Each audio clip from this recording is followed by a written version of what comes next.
नमस्ते बच्चों कक्षा 9 में आज हम पढ़ेंगे कृतिका पुस्तक से पाठ 1 का नाम है इस जल प्रलय में। बच्चों, इस पाठ में जो लेखक है उसने सन 1975 में जो बाढ़ आई थी प्रलयंकरकारी, उसका वर्णन किया है। सबसे पहले हम जो इस पाठ के लेखक हैं फणीश्वर नाथ रेणु, उनके बारे में जानेंगे और पाठ का परिचय पढ़ेंगे। तो शुरू करते हैं। पाठ 1 इस जल प्रलय में। ऋण जल धन जल नाम से रेणु ने सूखा और बाढ़ पर अत्यंत मम स्पर्शी का होता है मन को छूने वाली रिपोर्टाज लिखे हैं, जिसका एक सुंदर उदाहरण है इस जल प्रलय में। इस पाठ में उन्होंने सन 1975 की पटना की प्रलयंकरकारी मतलब कि बहुत भयंकर जो बाढ़ आई थी पटना में का अत्यंत रोचक वर्णन किया है, जिसके वे स्वयं भोगी रहे हैं। मतलब कि जब बाढ़ आई थी उस समय वह भी वहाँ मौजूद थे।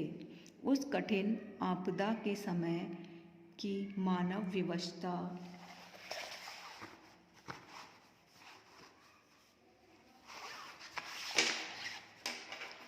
और यातना को रेणु ने अपने शब्दों के माध्यम से साकार किया है।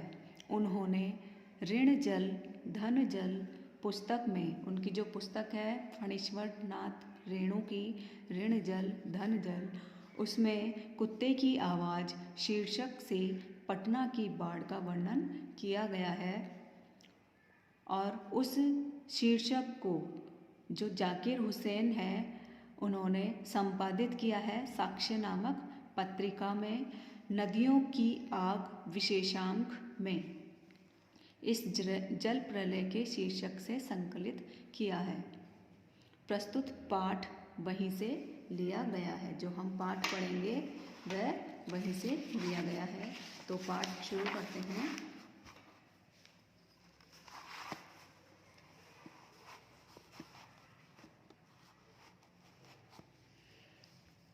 इस जल प्रलय में। मेरा गांव ऐसे इलाके में है, जो लेखक है वह कह रहे हैं फणीश्वर नाथ रेणु कि मेरा गांव ऐसे इलाके में है जहां हर साल पश्चिम पूर्व और दक्षिण की कोसी पनार महानंदा और गंगा, ये जो नदियां हैं, इनकी बाढ़ से पीड़ित प्राणियों के समूह आकर पनाह लेते हैं। जो कवि है लेखक है उनका घर ऐसे जगह है, तो वहाँ पर जो पीड़ित लोग होते हैं बाढ़ से, वह और प्राणी आकर वहाँ पे आराम करते हैं और पनाह लेते हैं। सावन भादों में ट्रेन की खिड़कियों से विशाल और सपाट परती पर गाय बैल भैंस बकरों के हजारों झुंड मुंड देखकर ही लोग बाढ़ की विभीषिका का अंदाज़ा लगाते हैं। मतलब कि वहाँ पे जो लोग हैं वो जानवरों के झुंड देखकर और पता लगा लेते हैं कि जो बाढ़ है उसने कितना कोहराम मचाया है। परती क्षेत्र में जन्म लेने के कारण अपने गांव के अधिकांश लोगों की तरह मैं भी तैरना नहीं जानती, किंतु 10 वर्ष की उम्र से पिछले साल तक बॉय स्काउट, स्वयंसेवक, राजनीतिक कार्यकर्ता अथवा रिलीफ वर्कर की हैसियत से बाढ़ पीड़ित क्षेत्र में काम करता रहा हूँ। जो लेखक है इन्होंने इन सभी क्षेत्रों में काम किया है, इसलिए उन्हें बाढ़ पीड़ित जो लोग हैं उनके बारे में जानकारी है कि उन्हें क्या क्या कष्ट झेलने पड़ते हैं।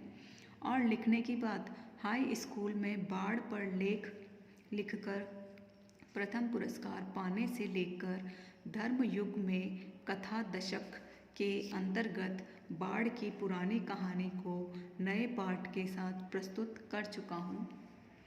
जय गंगा 1947, डायन कोसी जो कोसी नदी है उसे डायन के रूप में प्रस्तुत किया है 1948 में इनका जो लेख है। हड्डियों का पुल 1948 आदि छुटपुट रिपोर्टाज के अलावा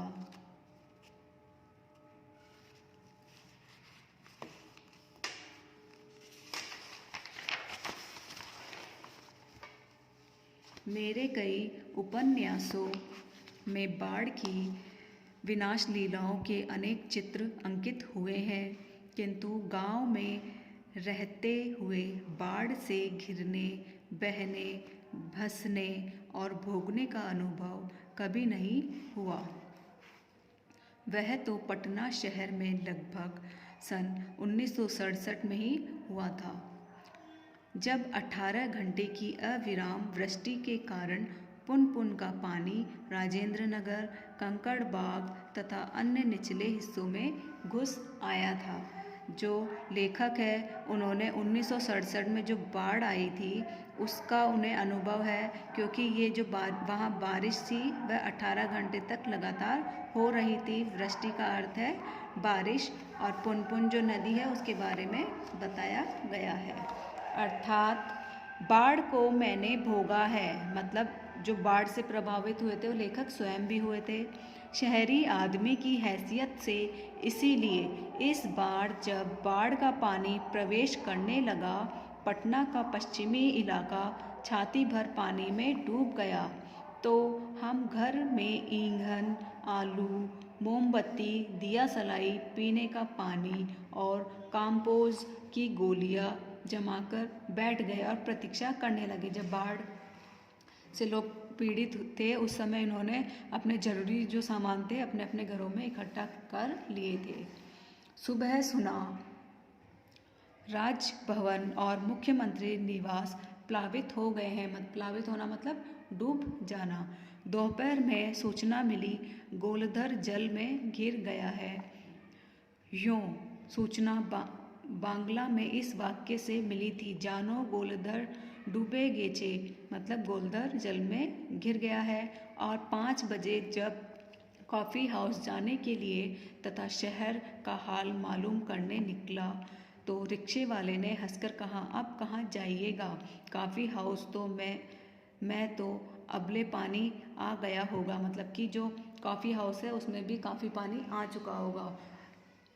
चलो पानी कैसे घुस गया है वही देखना है, कहकर हम रिक्शा पर बैठ गए। साथ में नई कविता के एक विशेषज्ञ व्याख्याता आचार्य कवि मित्र थे। जो लेखक है उनके साथ में उनके मित्र भी थे, जो मेरी अनवरत अनर्गल अनगढ़ गदमय स्वक्तोक्ति से कभी बोर नहीं होते थे। मतलब जो लेखक बार बार बोले जा रहा था बिना मतलब की बातें, और उसके अलावा जो भी रचनाएं बोल रहा था और अपने आप में लेखक जो भी बढ़ा रहा था वह सभी उनके मित्र सुन रहे थे। Motor school, tractor, motorcycle, truck, टमटम, साइकिल, रिक्शा पर और पैदल लोग पानी देखने जा रहे हैं। लोग पानी देखकर लौट रहे हैं। देखने वालों की आंखों में जुबान पर एक ही जिज्ञासा, पानी कहाँ तक गया है। देखकर लौटते हुए लोगों की बातचीत फ्रेजर रोड पर आ गया, क्या पार कर गया। Shri Krishnapuri, Pataliputra colony, boring road, industrial area का कहीं पता नहीं। अब भट्टाचार्य रोड पर पानी आ गया होगा। छाती भर पानी। वीमेंस कॉलेज के पास डुबाऊ पानी है। डुबाऊ पानी का मतलब इतना पानी जिसमें इंसान डूब जाए। आ रहा है, आ गया, घुस गया, डूब गया, बह गया। मतलब बाढ़ का जो पानी आ गया है उसको लोग देखने के लिए वहाँ आगे तक जा रहे थे।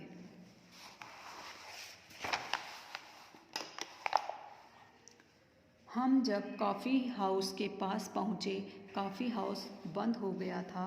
सड़क के किनारे एक मोटी डोरी की शक्ल में गेरुआ झाग फैन में उलझा पानी तेजी से सरकता आ रहा था। मैंने कहा, आचार्य जी, आगे जाने की जरूरत नहीं, वो देखिए आ रहा है मृत्यु का दूत, तरल दूत मतलब कि पानी।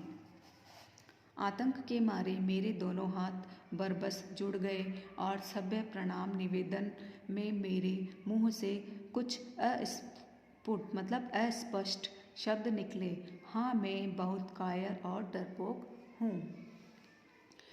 रिक्शा वाला बहादुर है, कहता है चलिए न थोड़ी और आगे। भीड़ का एक आदमी बोला, ए रिक्शा, करंट बहुत तेज है, आगे मत जा।